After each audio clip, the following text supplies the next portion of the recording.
হাদিসের চ্যাপ্টারে সোনালী অক্ষরে পাওয়া যায়। ওই সাহাবী আব্বার এই ঘৃণিত ভরা বক্তব্যকে একদিন সহ্য করতে না পেরে নিজের বাপের গর্দানকে দ্বিখণ্ডিত করে দিয়ে রসুলের দরবারে নিয়ে চলে আসলেন। নবী আমার বললেন, হে সাহাবী, তুমি কি করেছো? এটা তো তোমার আব্বা। বলছে, হুজুর, কাল পর্যন্ত আমার আব্বা ছিল, যতক্ষণ পর্যন্ত আপনার পদতলে মস্তককে দিইনি। কাল পর্যন্ত আমার আব্বা ছিল, যতক্ষণ পর্যন্ত সুশীতল ইসলামের সুশীতল ছায়াতলে আসেনি।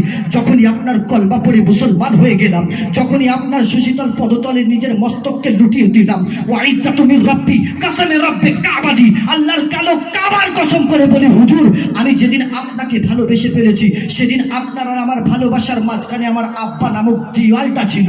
আপনার আর আমার ভালোবাসার মাঝখানে ওই দিয়ালটা খারাপ কিছু লিখতে ছিল। যেদিন দেখলাম আপনার আমার ভালোবাসার মধ্যে ফাটল সৃষ্টি হতে পারে, ঈমান দুর্বল হতে পারে, সেদিন এই দিয়ালটাকে চিরতরে মিটিয়ে দিলাম আর আব্বার শরীর থেকে মস্তকটাকে কেটে দিলাম। নবী আমার বলছেন, এটা তোমার ভালোবাসা, তুমি যদি এইটার প্রতি তাওয়াক্কুল রাখো, রোজে মাহশারের দিন তুমি জান্নাত পেয়ে যাবে। চলে বলুন